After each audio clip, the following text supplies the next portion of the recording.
Viver em Equilíbrio, o podcast da Construtora Equilíbrio está no ar. Conectando você às novidades do mercado imobiliário, curiosidades, entrevistas e muito conteúdo de qualidade. É alto padrão de informação compartilhada direto de Curitiba, nosso lar há 50 anos. Entre e ouça à vontade. Olá pessoal, sejam bem-vindos a mais um podcast Viver em Equilíbrio. E hoje nós temos a honra de receber aqui no nosso podcast Guilherme Takeda, que veio nos visitar, veio fazer uma visita, ele e sua equipe, à Construtora Equilíbrio. E nós conseguimos arranjar aí um tempinho para gravar um podcast, para falar um pouquinho sobre assuntos que o Takeda domina totalmente. E nós identificamos muita conexão nos nossos propósitos, nos nossos pensamentos e mentalidades, né, Takeda?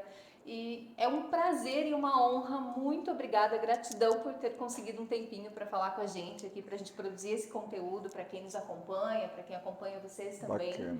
E eu gostaria que você se apresentasse como gostaria de ser apresentado. Ah, legal. Não, na hora que você falou do podcast, eu disse, tem tudo a ver com a gente.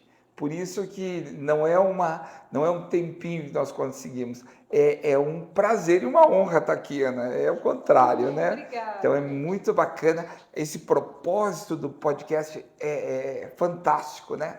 De buscar essa vida em equilíbrio e tem tudo a ver com aquilo que nós pensamos. Então, foi um prazer, foi quase um chamamento e estar aqui e conseguir. Muito obrigado pelo convite.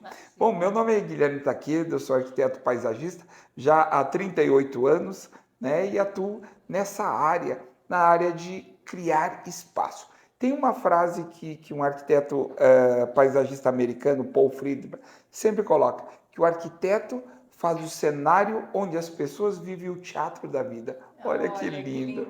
Então, esse é o nosso propósito. E eu tenho trabalhado muito em vários tipos de projetos na área de paisagismo, tanto na área de incorporação imobiliária, na área pública e na área também de loteamentos e bairros planejados. Tenho formação em novo urbanismo, né, pela Universidade de Miami, fiz um curso lá, e também outros cursos de desenvolvimento de ideação de projetos, que é a Charrette Meeting, né? É uma tecnologia de desenvolver coletivamente workshops colaborativos para ideação de projetos. E tem sido uma ferramenta fantástica, né, para desenvolver exatamente empreendimentos criativos, novas formas de viver os espaços, os ambientes.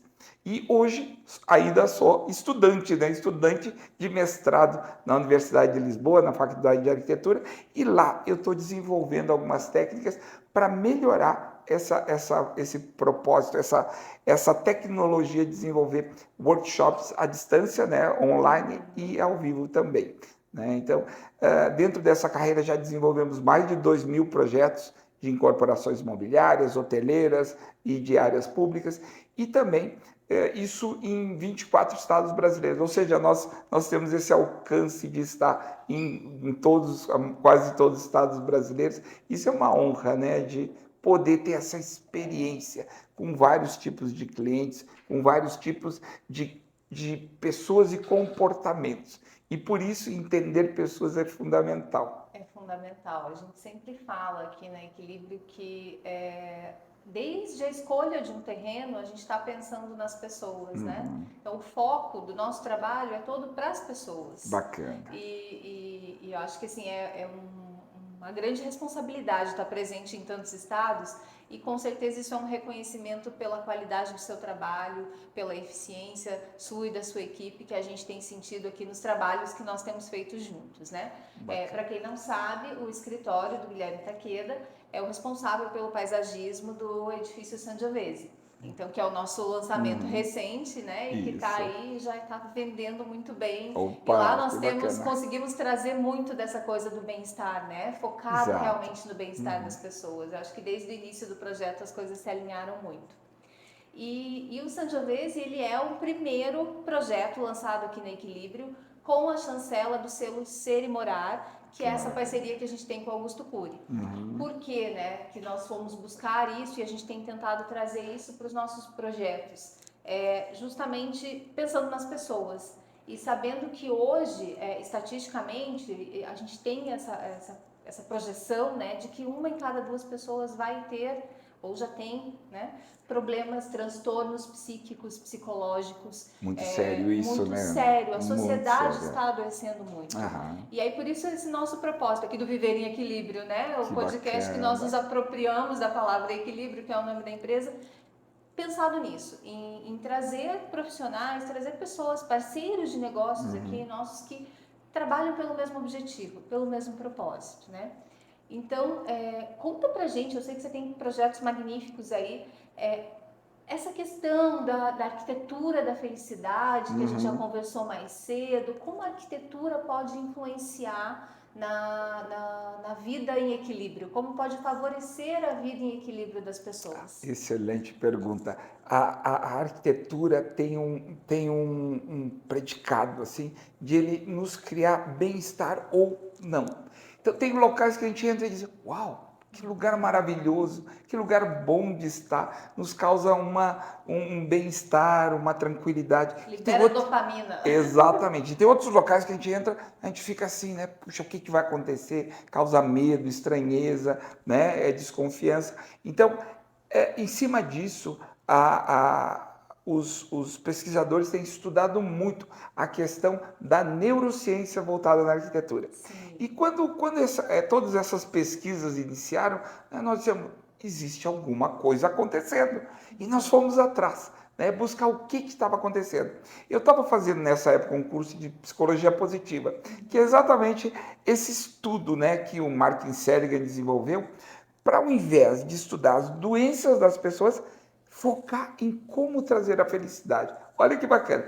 Então, os psicólogos começaram a ver que quase 80% das pesquisas eram para estudar transtornos, enquanto apenas 10, 15% eram para felicidade. E eles começaram a mudar as baterias para tentar estudar como nós podemos fazer ações para trazer o bem-estar e a felicidade. E nós, em cima dessa proposta, disse, por que não estudar a arquitetura também como um instrumento de bem-estar? E aí nós entramos em contato com as ciências como a neuroarquitetura, com a biofilia e também com Gustavo Arnes, né? Gustavo Arnes, que desenvolve há muitos anos o Congresso da Felicidade, e nós perguntamos a ele, Gustavo, o que você acha de nós fazermos um congresso da arquitetura da felicidade? Né? E ele disse, nossa, isso que eu estava pensando, em fazer o Congresso da Felicidade, que nós fazemos sempre em Curitiba, e também fazer com que outras ciências, outras áreas do conhecimento começassem a desenvolver a felicidade nas suas áreas especificamente. E desse jeito nasceu o Congresso da Arquitetura da Felicidade. Fizemos um dia depois do congresso, aqui em Curitiba, e foi um sucesso. Né? Até uma repórter do do Estadão, né? do Estadão veio a Curitiba para cobrir o congresso. Então foi um sucesso, foi uma coisa maravilhosa. E nós conseguimos repetir em 2020, no meio da pandemia, foram mais de 60 palestrantes, 19 internacionais, e todos eles focando o seu conhecimento em buscar como criar ambientes de qualidade e que pudesse trazer o bem-estar. Ou seja, isso é uma realidade, é possível fazer. E a nossa responsabilidade enquanto profissional, né? Eu me sinto muito grata assim por ter encontrado na empresa que eu trabalho essa abertura para poder trabalhar com isso, sabe? Pensar no que faz bem para as pessoas, o que a gente pode... A engenharia, que é uma... Né? Eu, como engenheira, a gente brinca aqui que engenheiro não tem muito sentimento, não tem muita emoção, é isso. Mas como que a gente pode trazer isso nos nossos projetos, né? Que elementos a gente pode colocar ou que a gente pode focar nas nossas construções, nos nossos edifícios, para tentar promover o bem-estar para as pessoas, para que elas possam realmente transformar aqueles imóveis em lares felizes? O primeiro ponto que eu tenho a falar é a biofilia. A biofilia é uma ciência que intuitivamente a gente entende, é amor à natureza. Intuitivamente a gente vê que, puxa, uma conexão com a natureza nos causa bem-estar. Só que hoje a gente tem muito mais subsídios, né, da academia que está estudando esse assunto seriamente e ele está sendo aplicado em várias áreas. Né? A biofilia, o contato com a natureza, ele baixa a pressão cardíaca, tranquiliza as pessoas. Pessoas que estão hospitalizadas usam menos analgésico para passar o seu tempo de amenizar a dor, eles curam mais rápido, né, e tem muito mais bem-estar para sair daquela situação de doença. Então a gente vê, na área de escolas, as crianças que têm contato, as janelas que têm vegetação, elas têm um aumento na cognição. Eles aprendem mais rápido e conseguem reter melhor o seu conhecimento. Então a gente vê que isso está sendo utilizado em várias áreas. Na área corporativa, então, nem se fala. Né? A gente vê Google, vê Amazon, vê todos esses coworkers, né? WeWork, trabalhando com elementos da natureza para que as pessoas tenham mais bem-estar. Então, eles usam vegetação, usam materiais naturais, móveis em designs mais orgânicos, né, com a forma da natureza, e isso causa e cria esse bem-estar para quê? Para os profissionais terem mais criatividade, para eles terem mais prazer e bem-estar durante o trabalho, e isso tem uma economia, pensando na área econômica, tem uma economia enorme, porque elas não faltam ao trabalho, eles têm prazer de estar no local e eles produzem mais. Então, tudo melhora quando há essa conexão com a natureza. Legal. A gente tem essa conexão com a natureza aqui no escritório, porque a gente está maravilhoso. envolto pela natureza, né? Exatamente. Não trouxemos exatamente para dentro das salas, mas você pôde visitar nossas instalações aqui ontem e viu que a gente tem bastante árvore para abraçar aqui, né? Que maravilha. Olha, foi uma surpresa, né? Eu nunca imaginei, né, que uma empresa pudesse ter tantos espaços biofílicos no seu espaço, aqui no seu quintal. Né? Aqui vocês têm horta, vocês têm natureza, você tem árvores, uma série de araucárias, né? E o mais importante, vocês conseguem atrair a avifauna, vocês conseguem atrair as borboletas, atrair os insetos, e isso faz com que tenha uma conexão muito maior.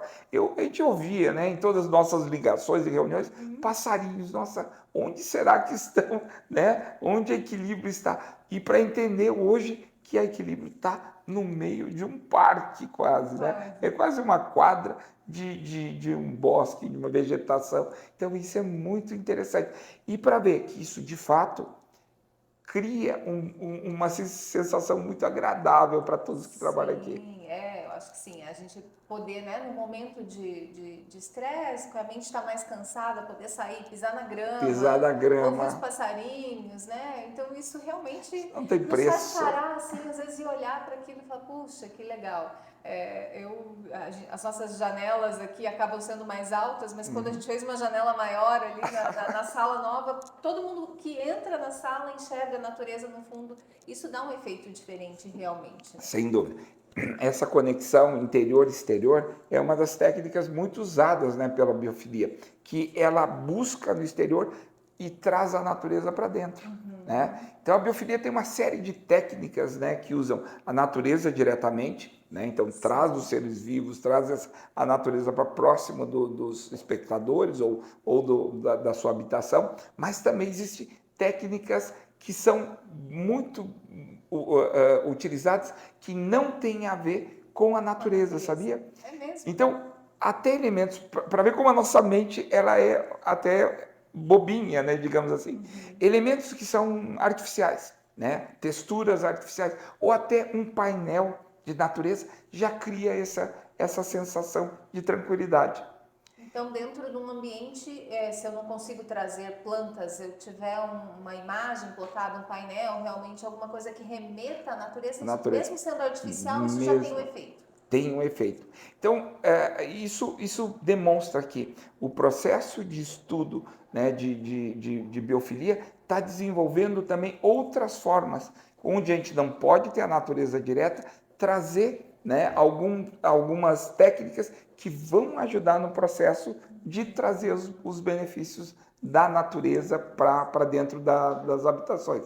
Então, locais onde não tem possibilidade de ter vegetação, locais onde a gente usa também não usa imitação de materiais naturais, por exemplo, né? Não usa painéis ou outros materiais artificiais reproduzindo a natureza.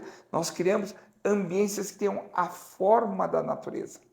Então, alguns locais que têm essa forma de aconchego, de proteção, eles já criam uma situação de bem-estar por estar trazendo essa sensação de locais da natureza que criam essa proteção. Então, estruturas, né, não nem precisa ser de madeira, mas estruturas que façam tem essas formas, já ajudam. Então, isso se chama a biomimética, né? É a forma que a natureza tem e só isso a mente lê como algo que traz aconchego. Olha que fantástico, né? Essas técnicas que são usadas. A nossa mente, ela é muito influenciável, né? Muito, muito. E aquilo que eu disse, né? Nós não viemos com manual de instrução. E Augusto Cury faz isso. Quando ele trabalha todo essa gestão das emoções e nos ensina, né? Como nós entendemos nosso interior e como a gente fazer com que essas emoções, mesmo negativas, trabalhem a favor, né? A gente começa realmente a combater tudo aquilo que nos entristece, né? E que às vezes, de uma forma, por uma técnica simples, a gente consegue passar, né, por essas situações. A gente fala, né, que a felicidade, ela obrigatoriamente passa pela gestão das emoções, né? Se a gente não souber administrar, entender as nossas emoções, a gente dificilmente consegue atingir a felicidade. Exatamente. E a gente consegue, com a arquitetura, com a biofilia, promover emoções nas pessoas, né? Trazer essas sensações que, de fato, é o que quimicamente libera dopamina e tudo mais, exatamente. né? Tem toda essa questão realmente. Então, é científico, né? Não é conversa mole, né? Totalmente científico. E a gente vê que isso tem a ver com a criação não só da casca da arquitetura, mas de uma atmosfera que a gente cria dentro dos ambientes, né? A atmosfera tem a ver com a arquitetura, mas também tem a ver com a iluminação, muito importante, quando a gente fala de iluminação que respeita o ciclo circadiano, né? Que é essa luz natural entrando e tem uma luz mais suave de manhã, mais forte ao meio-dia, mais suave à noite, né? Isso tudo ajuda no nosso bem-estar. Por quê? Porque está trazendo essa iluminação que nós estamos acostumados da natureza. Então, hoje, artificialmente, também a gente reproduz dentro dos prédios esse tipo de iluminação, respeitando o ciclo circadiano. Então, as pessoas se sentem melhores. Então, o computador e essas luzes muito fortes durante a noite, elas têm que, né, ser baixadas. Computador, de preferência, 1 hora, 2 horas antes, já está dentro. Não só computador, né? Celular, já ficar de lado para que a gente consiga, né, liberar os hormônios para que a gente possa dormir de forma mais relaxada. Então, é muito científico, né? O arquiteto Peter Zumthor escreveu um livro que chama Atmosfera. E lá ele inclusive foi um arquiteto que ganhou o prêmio Pritzker, que é o Oscar, né, dos arquitetos. E ele descreve nesse livro Atmosfera que as ambiências, né, não são feitas só pela arquitetura, elas são feitas por outros elementos. Então ele fala da questão da temperatura. Então, imagina uma arquitetura em que a temperatura está errada, que a luminosidade, o cheiro, né, os elementos culturais, porque nós temos muitos objetos em que a gente tem uma memória afetiva. Então ele fala de todas essas questões que são fundamentais para nós degustarmos o ambiente. Olha que bacana. Então não é só a casca da arquitetura que funciona como um elemento que nos traz bem-estar, é toda essa atmosfera. Por isso a gente fala o meio ambiente. Os americanos têm uma expressão que fala mais claro, isso que é o environment, né? O environment, essa bolha que nos acompanha, tanto na área externa ou interna, a gente está acompanhando um cenário, e esse cenário é que nos traz bem-estar ou não. Por isso ele pode ser artificial. Sim. Ele pode nos remeter a algumas sensações de aconchego, sem ser o elemento natural, ou através do elemento natural. Então, vê que realmente a criação de atmosferas biofílicas é que é essa grande técnica que nós desenvolvemos no paisagismo biofílico, que é exatamente uma metodologia que nosso escritório desenvolveu em cima da criatividade acelerada, da vegetação descomplicada, que a gente tenta desvendar a vegetação de cada região que nós trabalhamos, né, de uma forma descomplicada, e também da questão de trazer esses elementos biofílicos para dentro dos nossos projetos. Então, o paisagismo biofílico é uma metodologia muito importante para que a gente possa criar essas atmosferas tão importantes para o bem-estar. Inclusive, a escolha das plantas para atrair pássaros, para você Nossa! poder ter o canto dos pássaros, isso existe mesmo? Existe, sem dúvida. Todas essas plantas, né, que são nativas e que estão já, né, no cardápio dos nossos pássaros, né, locais, Sim. eles são importantes para que eles voltem à cidade, né, e eles começam a repovoar a cidade.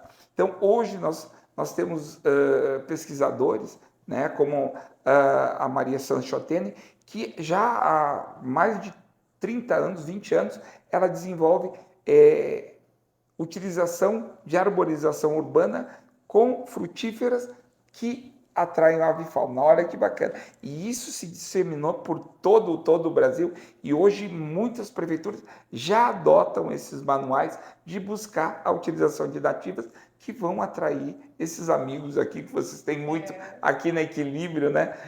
Tão importantes para a qualidade de vida das pessoas. Pois é. A gente tem tentado colocar realmente nos nossos projetos, não só dos que vocês estão trabalhando com a gente, mas em outros também, essa questão da vegetação para atrair pássaros. E aí a gente, assim, eu vou me incluir aqui, né? Eu, enquanto engenheira, falando isso, contando isso para um cliente, às vezes eu fico meio receosa de falar isso.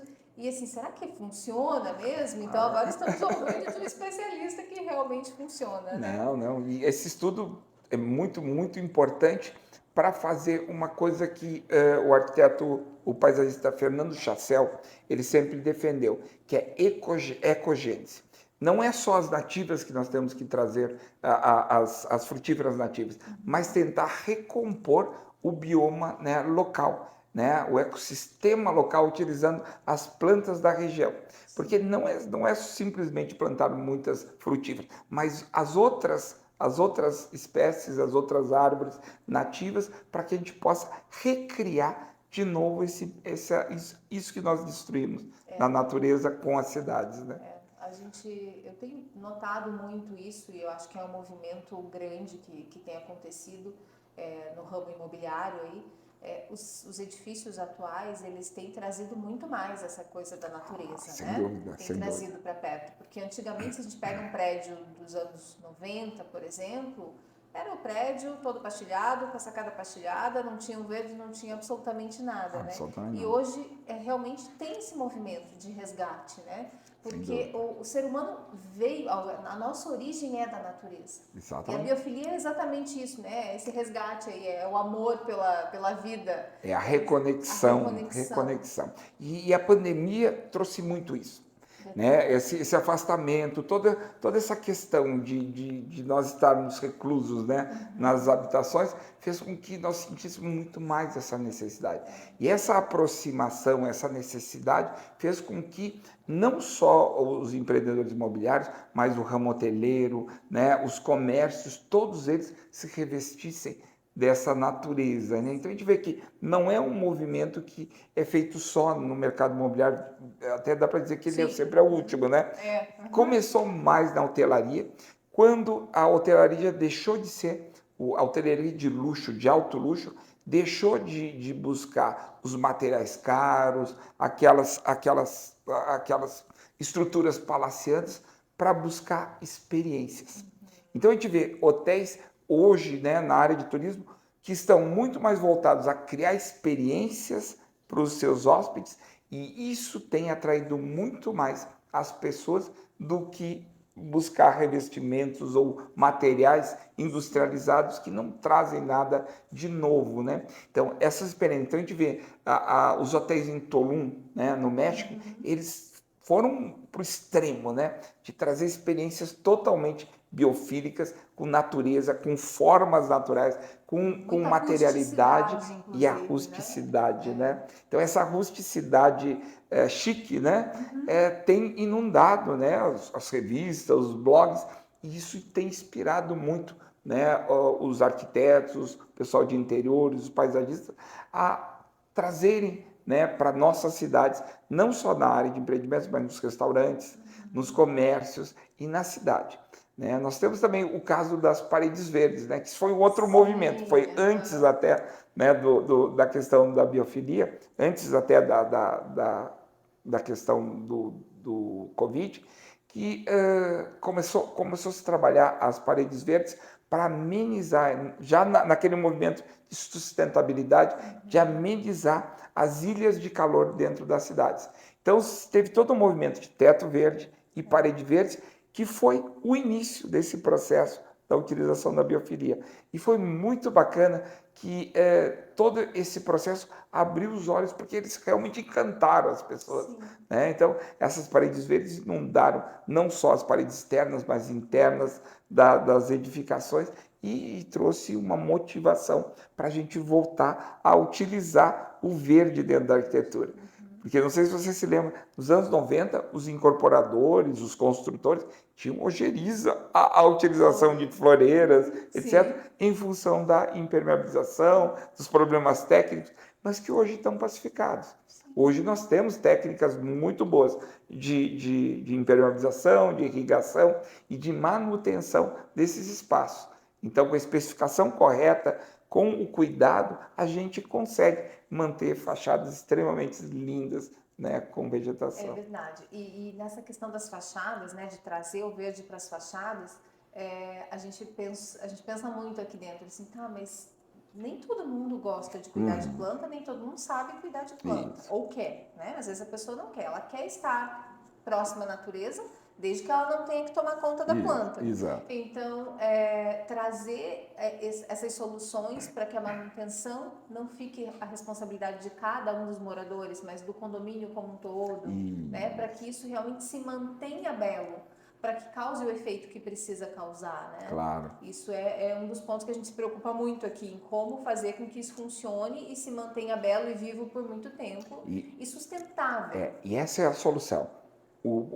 A questão das fachadas externas, das floreiras, das edificações, é uma responsabilidade do condomínio e não de cada morador, porque cada morador pode mudar as plantas e aí cria toda uma desarmonia, né, na paisagem, no própria fachada do edifício. Então, isso sendo um problema do condomínio, é o condomínio que vai fazer a manutenção, né? Inclusive fazer externamente. E com pessoas qualificadas, Exato, né, que exato. conhecem, que sabem o que estão fazendo. E aí a especificação correta dessas plantas evita muita manutenção, e essas plantas crescem de uma forma muito natural, né? Então é todo um segredo aí dos paisagistas em uma especificação correta. E cada lado da edificação tem que ser cuidada, né? O lado oeste, o lado sul, né? Tem que ter essa preocupação na especificação correta da vegetação. Até para que o paisagismo do empreendimento seja sustentável, no sentido de que a manutenção desse paisagismo não seja tão absurdamente cara e difícil que inviabilize, né? Exatamente. E o condomínio precisa manter isso. E para manter, claro, requer orçamento também. E hoje nós não temos profissionais desse nível de manutenção, né? Os jardineiros são cortadores de grama, né? Quase. Então é importante que seja feito de uma forma muito correta, né? Para evitar esse tipo de trabalho. Mas quando a gente vê shoppings como Cidade Jardim, né?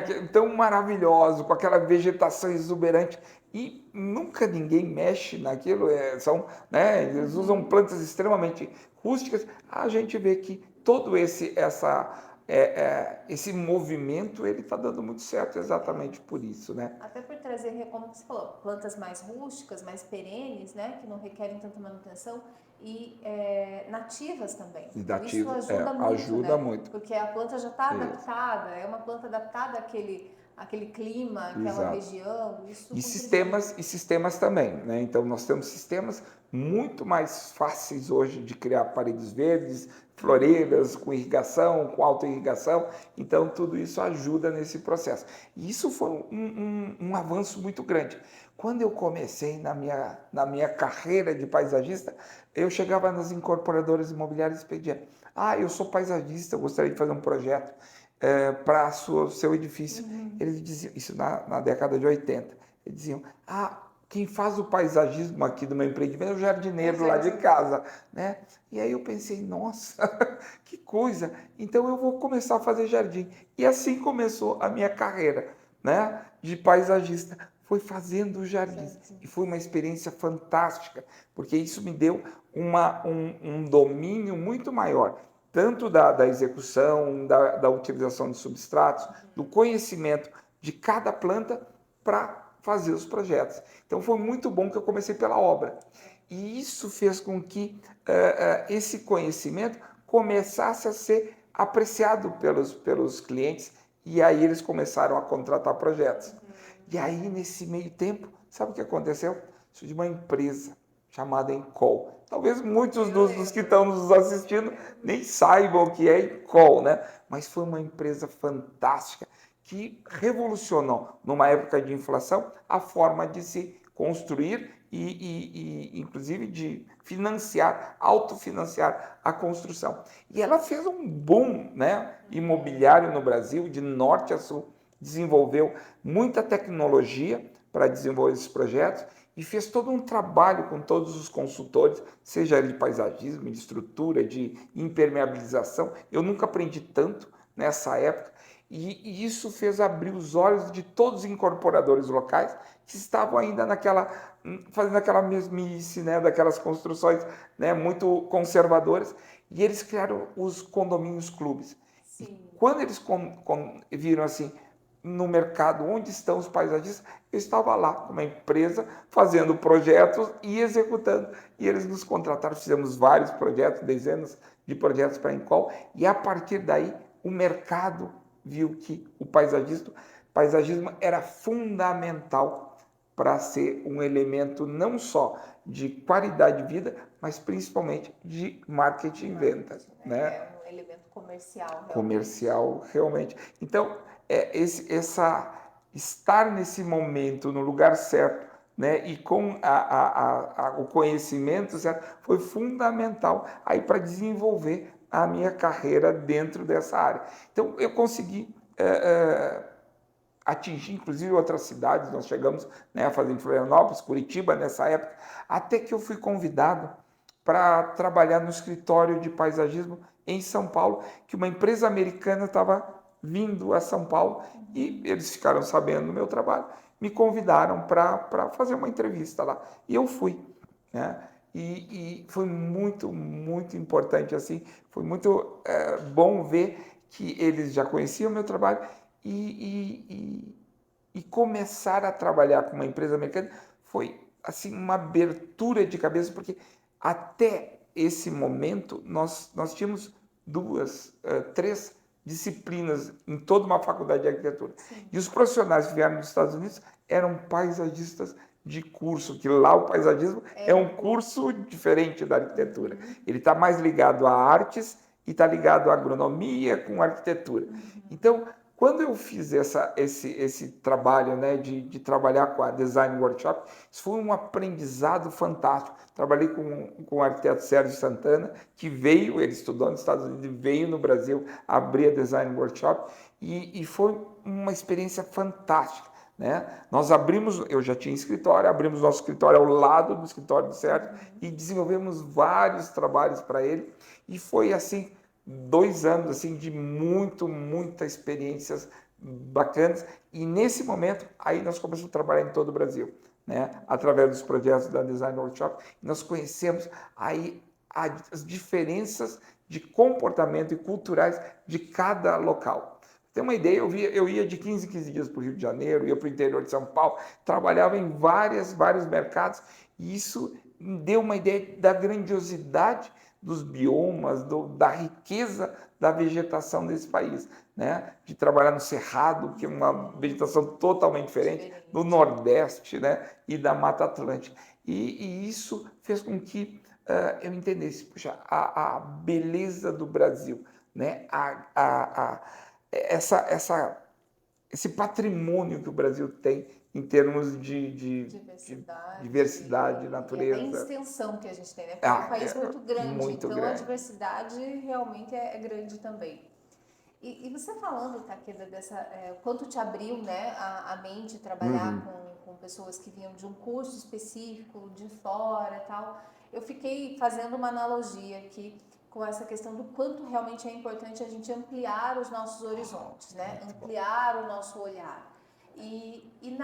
Nas construções hoje, nas residências, nos espaços comerciais, grandes aberturas de janelas, grandes vãos, provocam mais ou menos esse mesmo efeito, né? A gente amplia os horizontes. Isso é responsável por trazer bem-estar para as pessoas também? Sem dúvida, sem dúvida. Eu acho que não é só a vegetação, não é só qualquer paisagem que nos dá amplitude de visualização, ele é importante. Na própria pandemia, quando nós estávamos falando, né, da biofilia na pandemia, nós estávamos dando várias orientações para as pessoas. Olhem para o horizonte, olhem para o céu. Não fiquem só olhando, né, entre quatro paredes. Vejam para fora da janela. Ah, não tenho natureza. Não interessa. Olhe para o céu. Né? Então, é muito importante que a sensação de liberdade, né, nos causa esse bem-estar. Né? E você fala, abrir os horizontes. Hoje nós temos muitas técnicas, muitas pesquisas que nos abrem uma perspectiva muito grande de trazer novidades nesse campo do paisagismo, no campo do paisagismo biofílico. Hoje a gente vê no MIT, está sendo estudado formas de nós, através de análise da natureza, através de análise dos animais, das formas da natureza, trazer isso para a arquitetura, para o design, para o imobiliário. Hoje o MIT desenvolve uma série de pesquisas com a Nery Oxman e é fantástico, porque ela pega todos esses elementos da natureza e traz para o design, traz para a arte, traz para o mobiliário e traz para a arquitetura. Então, são várias fontes que nós estamos bebendo que são fundamentais, né, para trazer todas as novidades para os empreendimentos, para a nossa arquitetura, para nosso paisagismo biofílico. É interessante quando você fala dessa, né, a gente estava falando dos horizontes e tal, e você falou do olhar para o céu, né?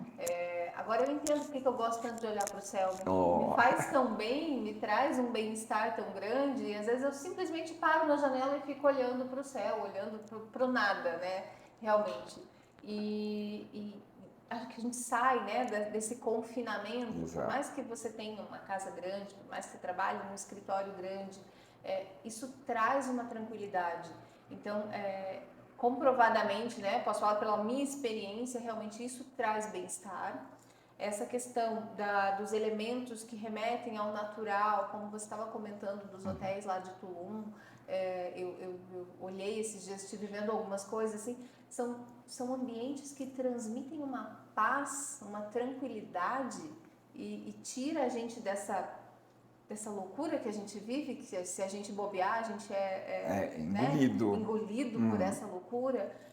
Então, é tão bacana saber o poder que a gente tem de transformar os nossos ambientes e de formas acessíveis, inclusive, Exato. né, Takeda? Não precisam ser materiais caros, móveis caros, algumas coisas. Precisa trazer essa atmosfera, né, que a gente estava falando. Exatamente. Então, é interessante a gente estar falando sobre isso e ok, a gente fala sobre os projetos, mas o que as pessoas podem fazer nas suas casas, né? Tipo, elas mesmas. Exato. Ok, não tenho dinheiro para contratar um projeto de paisagismo ou um projeto de interiores que vai trazer isso. Como que as pessoas podem trazer isso para dentro da casa delas? Elas sozinhas, pesquisando, estudando, indo atrás de informações. Você tem algumas dicas para dar? Vou dar um exemplo de algo que eu tenho estudado, que tem a ver com a minha origem, né? Origem japonesa. Quem vai ao Japão sabe, né, que é uma lata de sardinha, né? O grande problema do Japão é que tem muita gente, tem a população, quase a população do Brasil, é num espaço menor do que São Paulo, mais um pouquinho, certo? Então, é um local muito denso, ainda metade do território japonês é vulcão e montanha. Então, você vê que a densidade é grande, né? Então, todos esses problemas psicológicos são muito mais né, agravado lá, né, pela questão da população. Né? Eu tive até em Tóquio, 8 horas da manhã, só para ver o movimento, e realmente eles empurram as pessoas do metrô. É uma lata de sardinha, é muita gente. Agora, o japonês conseguiu, através de uma mentalização, né, através de certas técnicas, conseguiu se reconectar com a natureza. Né? E vocês podem fazer isso também. Eles conseguem miniaturizar a natureza e conseguem fazer com que aquela miniatura transporte de novo a uma ambiência biofílica. Olha que loucura. Quando eles fazem os jardins japoneses, em qualquer canto a gente vê, e eles criam uma montanha, uma pequena montanha, uma miniatura de uma árvore, criam um pequeno laguinho, e esse olhar, esse micro jardim, faz com que eles se transportem as memórias afetivas aos passeios na montanha, aos passeios na natureza. Então, na realidade, o que eu fiquei estudando, né, todo o comportamento japonês. Se eles não têm essa oportunidade de ter a natureza tão próxima, eles recriam de uma forma menor. Ou seja, através de um arranjo floral, do ikebana, né, criando arranjos florais que remetam a essa sensação, ou através de um bonsai, que é a miniaturização de uma árvore que ele está acostumado de ver na natureza, mas que ele vê em tamanho miniatura, mas com a forma real. Né?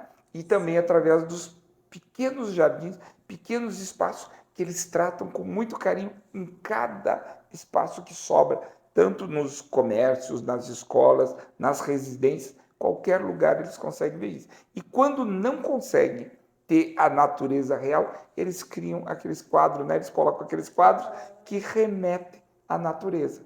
Então, eles utilizam técnicas biofílicas, né, de uma forma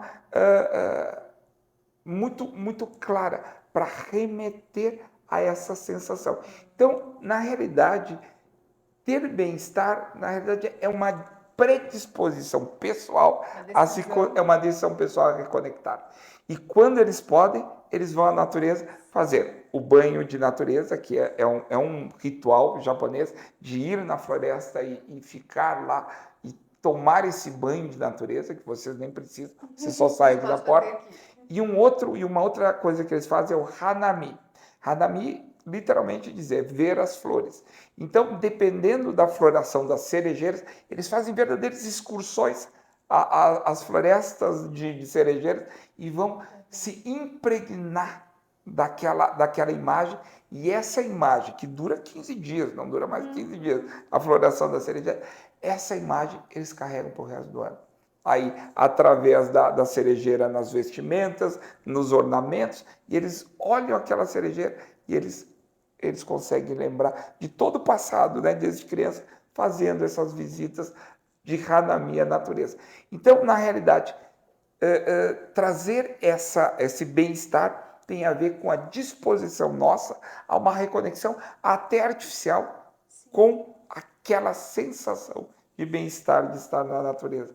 Ou seja, né? É uma questão de tomar a decisão. Tomada de decisão. Né? Exatamente. E entender que isso vai te fazer bem e buscar elementos que possam te trazer isso. Exatamente. É um ato de psicologia positiva. Sim. Então, é um ato de eu vou estar fazendo uma ação positiva, psicológica positiva, para trazer o bem-estar comigo, que é meditar, ou talvez até meditar de olhos fechados, mentalizar, né? E estar nesse lugar maravilhoso. Né? Eu costumo fazer nas minhas aulas uma meditação que se chama meditação ao lugar seguro, em que a gente relaxa todos os alunos e depois convida eles a buscar o seu lugar de tranquilidade, onde só eles podem entrar. E eles saem maravilhados, né?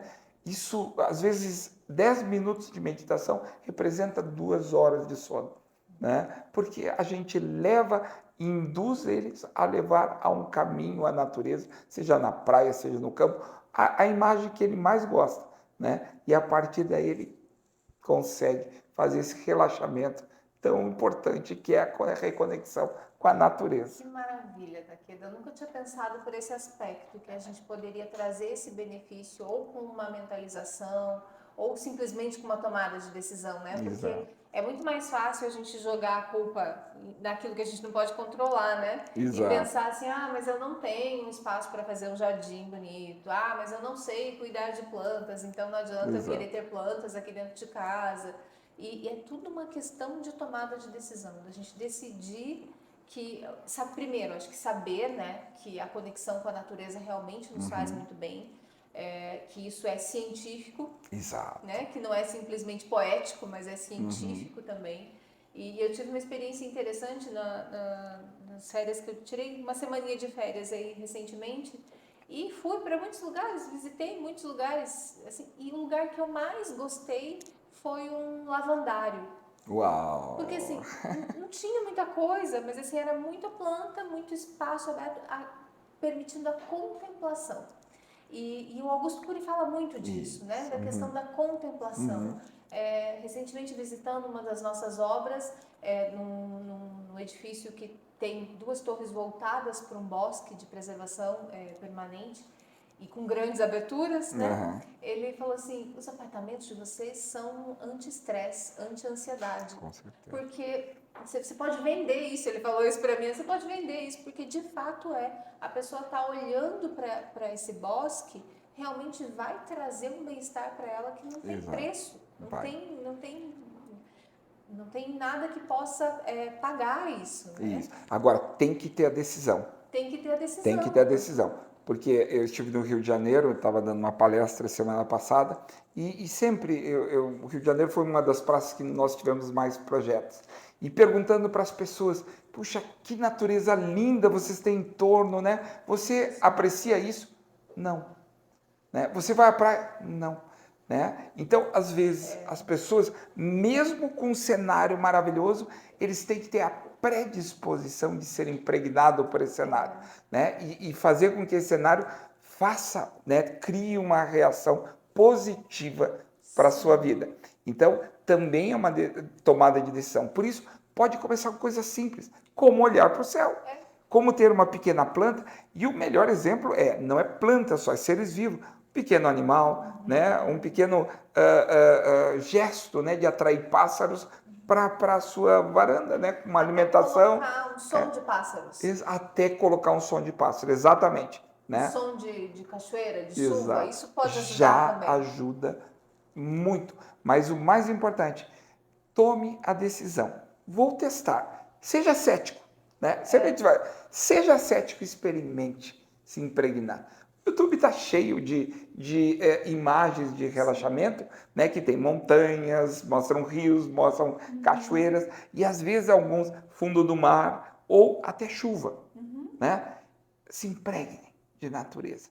E se impregnar vai fazer levar você a ir para outros locais.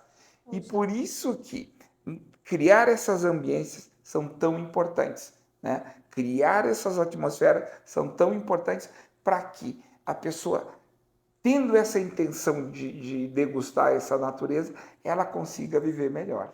Perfeito. Adorei esse insight, porque às vezes a gente acha que a gente precisa viajar para um lugar onde tem muita natureza. E não, está ao nosso alcance. Né? O céu a gente pode olhar a qualquer momento, pode mentalizar um ambiente legal, pode buscar no YouTube, pode colocar um som de natureza, e tudo isso realmente faz efeito, porque a gente está criando uma ambiência, criando uma atmosfera que nos faça bem. Que nos faça bem. Uma das pesquisas que está sendo feita lá no mestrado que eu estou fazendo é a baixar o impacto do turismo em locais sensíveis.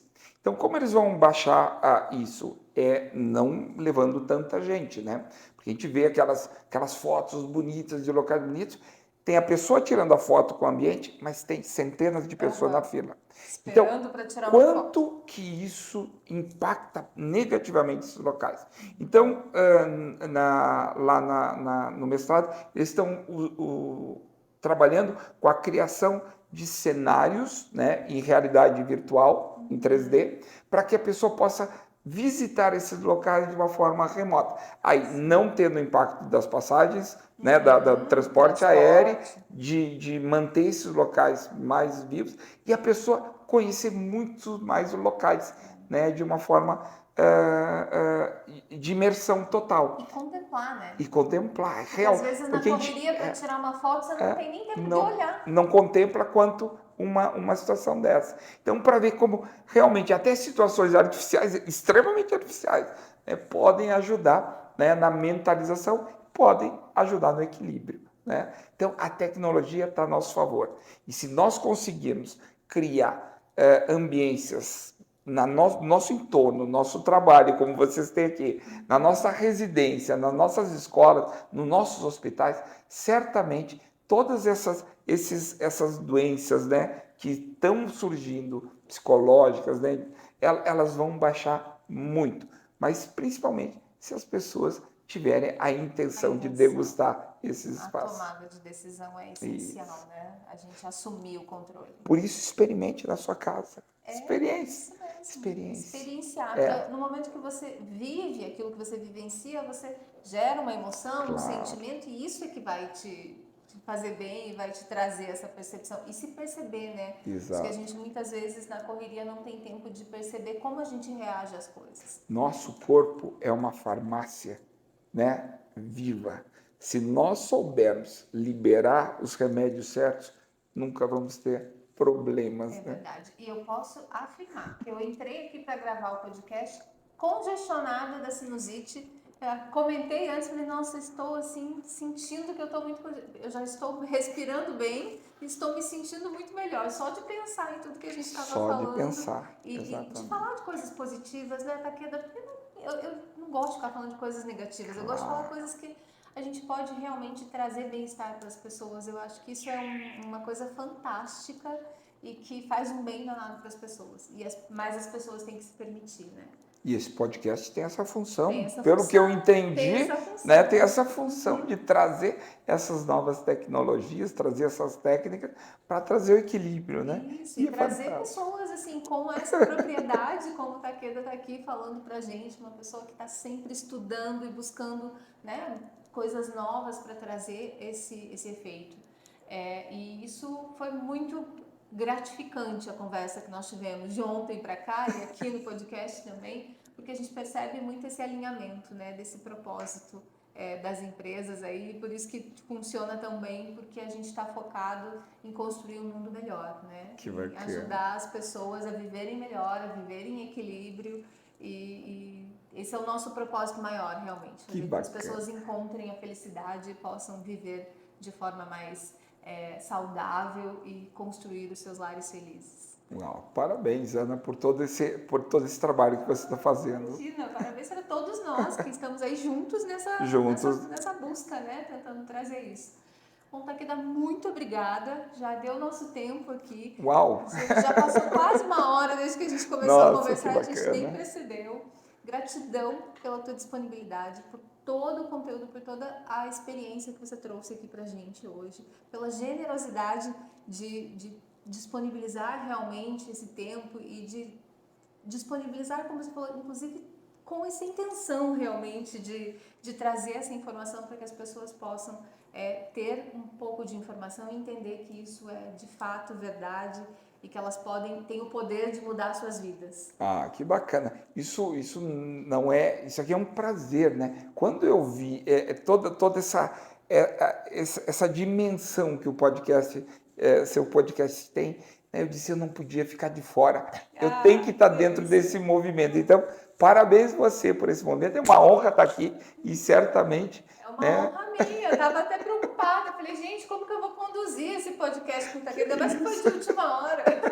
Não, eu não poderia deixar de aceitar esse convite. Obrigado por estar aqui e parabéns de novo por essa iniciativa. Certamente Iniciativas como essa que vão ajudar muita gente a ter o equilíbrio tão importante para a nossa vida e que é fácil, mas tem que ter essa tomada de decisão. Esse é o objetivo, Bacana. realmente ajudar as pessoas a terem mais equilíbrio na vida. Bacana. Gratidão pela participação, Gratidão por a tudo você. que nós vivenciamos aqui hoje. Quem quiser saber mais, acompanhar um pouco mais do trabalho do Takeda, é só pesquisar por Takeda Design, né? Takeda Design. Tá no Instagram, tá no YouTube, tem Todos. podcast também. Isso, nosso paisagismo muito além do jardim, que é o nosso podcast. Isso, exatamente. Então, pessoal, esse foi o nosso Viver em Equilíbrio de hoje. Espero que vocês tenham extraído lições e insights muito interessantes para transformar suas vidas com essa sumidade no assunto aqui de biofilia, de natureza, e entender que isso realmente pode fazer muito bem para a sua vida, né? Você pode transformar a sua vida e viver em equilíbrio. Basta você tomar essa decisão. É isso. Takeda, obrigada mais uma vez. Ok. Nos encontramos prazer. em breve. Quem sabe no próximo podcast aí. Oh, com certeza. Obrigada.